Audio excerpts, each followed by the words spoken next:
Welcome to my channel the CMA कीड़ा। चलिए आज हम लोग प्रोसेस कॉस्टिंग शुरू करते हैं। Definition of process costing. इसके प्रोसेस कॉस्टिंग की डेफिनेशन क्या है? Process costing is the method in which cost of a product is determined. Process costing एक ऐसा मेथड है जिसमें हम लोग एक प्रोडक्ट की कॉस्ट को जानते हैं, डिटरमाइन करते हैं on the basis of different level of production. और हर एक लेवल के बेसिस पे हम लोग जानेंगे कि प्रोडक्ट की कॉस्ट कितनी आई है। जैसे कि कोई भी प्रोडक्ट बनाने में जरूरी नहीं है कि एक ही प्रोसेस में वो प्रोडक्ट कंप्लीट हो जाए। वो प्रोडक्ट को कंप्लीट होने में 2-3 प्रोसेस लगते हैं। जैसे कि हम एक एग्जांपल लेते हैं, एक रॉ मटेरियल, हम लोग रॉ मटेरियल लगाए पहला प्रोसेस में, वो पहला प्रोसेस को जो आउटपुट होते हैं वो दूसरा प्रोसेस के लिए इनपुट बन जाते हैं, और ये दूसरा प्रोसेस का आउटपुट होते हैं वो तीसरे प्रोसेस के लिए इनपुट जाते हैं, और लास्ट में हमारे फाइनल गुड्स बोले या फिनिश गुड्स रेडी हो गए हैं मार्केट में सेल करने के लिए। और इन सभी में कॉस्ट क्या लगते हैं? कॉस्ट ऑफिस प्रोसेस कंप्राइजेस, ये सभी में क्या क्या कॉस्ट लगते हैं? जैसे कि हमारे हो गए मटेरियल, हो गए मटेरियल कॉस्ट, हो गए लेबर कॉस्ट, हो गए डायरेक्ट एक्सपेंस, हो गए electricity expenses, example electricity expense, depreciation, ये सब डायरेक्ट एक्सपेंसेस और प्रोडक्शन ओवरहेड है। जैसे कि एक मान लीजिए कि हम लोग एक ब्रेड प्रोडक्शन करते हैं, कि ब्रेड प्रोडक्शन में क्या क्या हमारे लगते हैं? फ्लोर एंड अदर इंग्रेडिएंट्स लगते हैं। उसके बाद उसको कितना लेना है, कितना बनाना है, उसको वेइंग करते हैं। उसके बाद उसको ले करके वो मिक्सिंग करते हैं। मिक्सिंग के बाद हम लोग मिक्सिंग करके रेस्टिंग करने के लिए छोड़ देते हैं। फिर इसके बाद नीडिंग करते हैं। नीडिंग मीन्स सानना। उसके बाद फिर वो हम लोग मोल्डिंग करते हैं। मोल्डिंग के बाद हो गए प्रूफिंग। प्रूफिंग के बाद हम लोग बेकिंग करने के लिए दिए। बेकिंग करने के लिए बाद में कुछ देर फिर निकाल कर कूलिंग किए। कूलिंग करने के बाद में वो पैकेज कर देते हैं हम लोग। पैकेजिंग करके वो मार्केट में सेल करने के लिए रेडी हो गए। A separate account for each process is opened and expenditure pertaining to a process is charged to that process account। इसमें कहने का मतलब ये है कि हर एक प्रोसेस में एक सेपरेट अकाउंट खुलेंगे। चलिए इसका फॉर्मेट देख लीजिए हम लोग, फॉर्मेट क्या होते हैं इसके।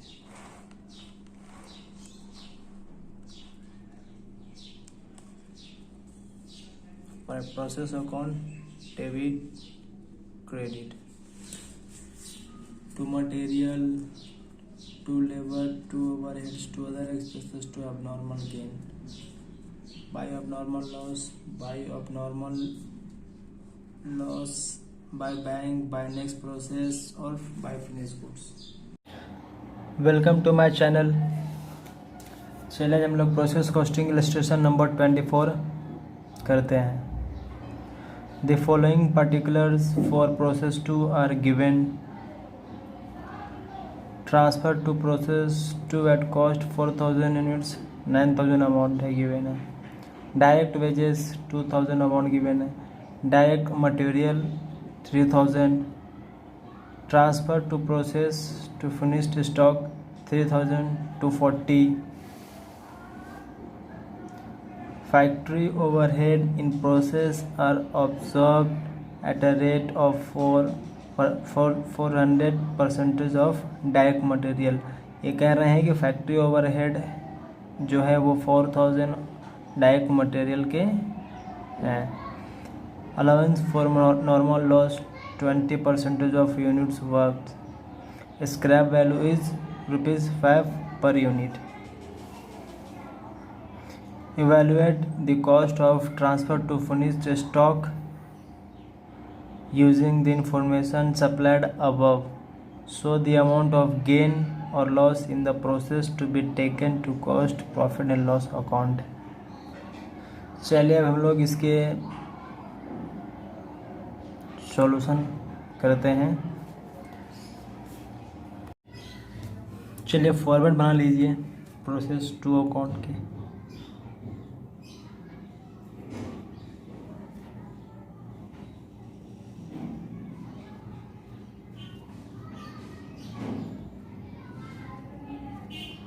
Debit credit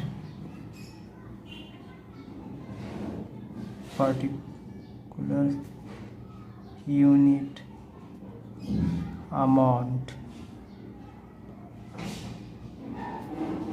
particulars unit amount। चलिए क्वेश्चन देखिए आप लोग।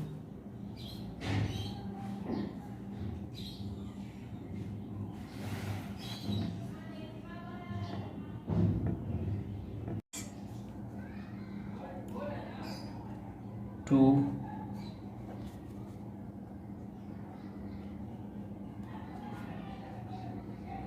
transfer to process one account. इसके यूनिट कितने हैं? 4000 यूनिट्स,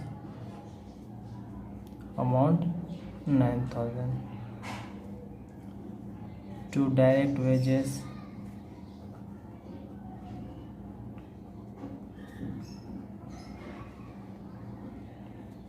इसके यूनिट दिए हुए नहीं है।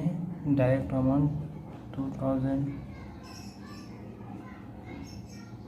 टू डायरेक्ट मटेरियल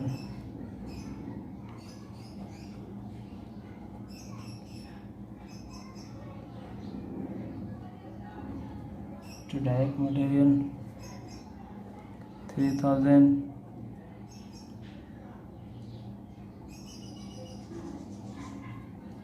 अब ये देखिए यहाँ पर टू फैक्ट्री ओवरहेड दिए हुए हैं क्वेश्चन में। आप देखिए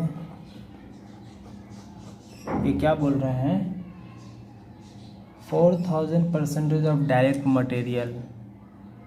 तो डायरेक्ट मटेरियल मेरे कितने दिए हुए हैं? 3000।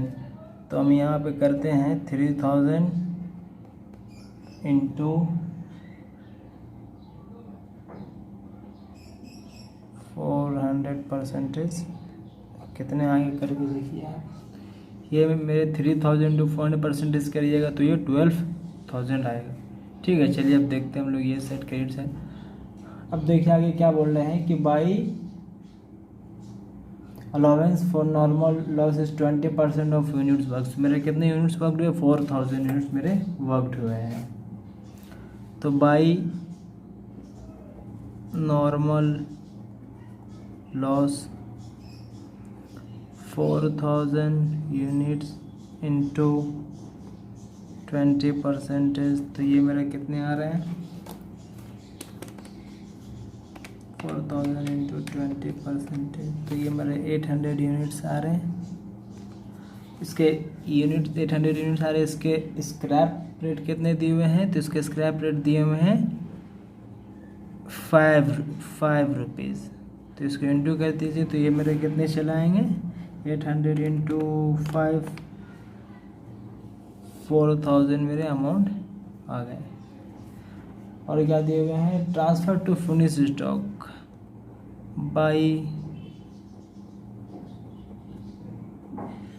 Transfer to finished stock. कितने यूनिट दिए हुए हैं? 3240। चलिए इसके तो अमाउंट, इसके तो रेट नहीं पता चले तो उसको रेट निकालते। इसका रेट कितने होंगे?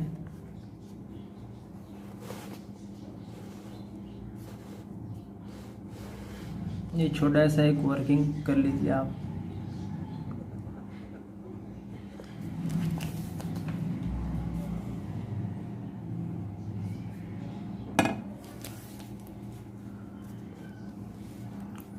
टोटल डेबिट साइड अमाउंट को, सभी अमाउंट को ऐड करिए आप, कितने कितने हैं।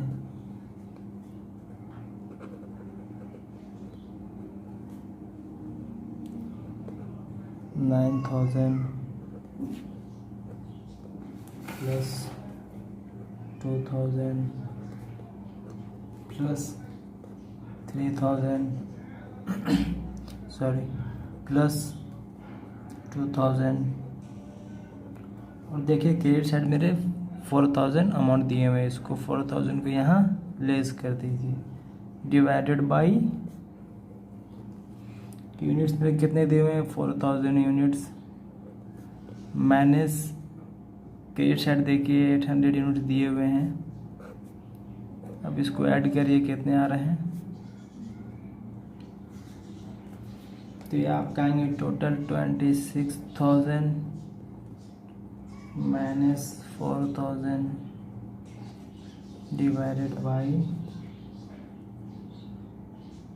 2200, तो ये मेरे कितने आ जाएंगे 6.875।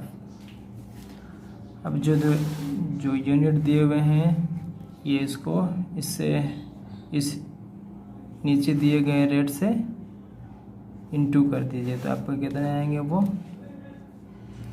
आपके आएंगे 22,275।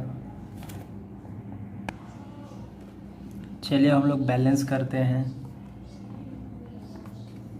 देखिए किस साइड ज़्यादा आ रहे हैं।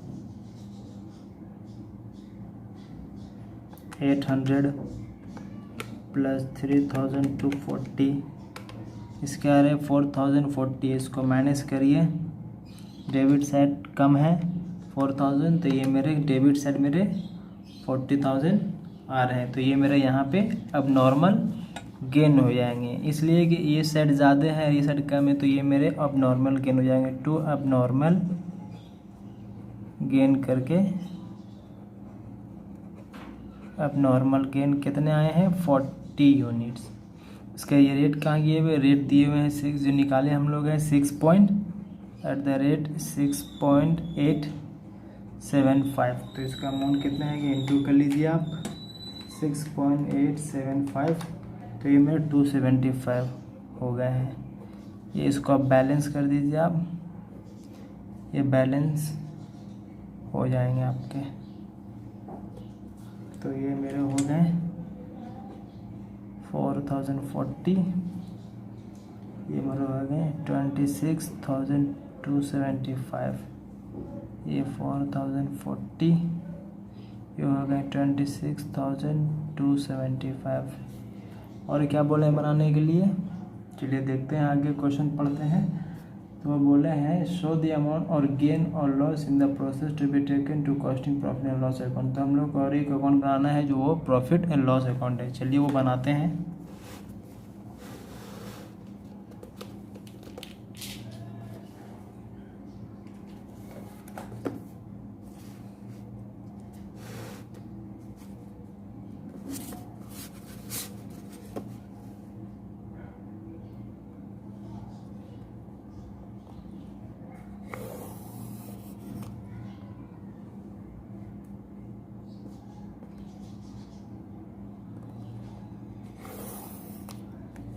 क्या है particular unit amount, particular unit amount.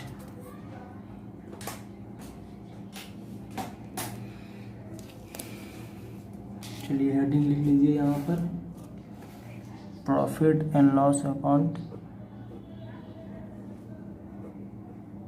Profit and loss account.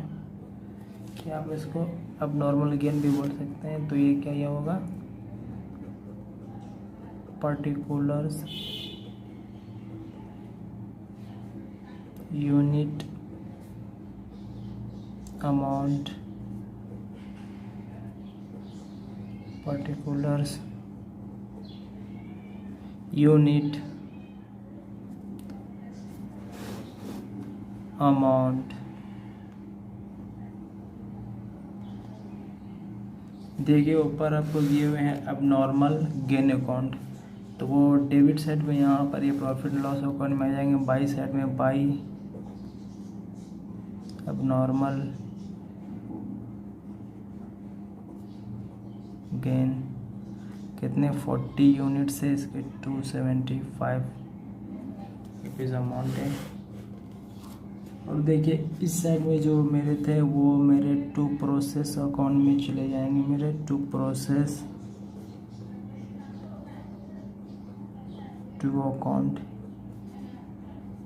ये मेरे 40 यूनिट्स तो मेरे लॉस हुए थे, 40 यूनिट्स मेरा यहाँ वो इसमें गेन हो गए थे, यहाँ 40 यूनिट्स इसका यहाँ मेरे देखो वो स्क्रैप रेट दिए हुए हैं 5 रुपया, तो आप इसको 40 यूनिट्स इंटू 5 करके वो मेरा यहाँ दिखा दीजिए कितना 40 यूनिट्स है, ये 200 यूनिट्स हम यहाँ डाल देंगे, और जो मेरा बचेगा वो कॉस्टिंग प्रॉफिट एंड लॉस में मेरे चले जाएंगे,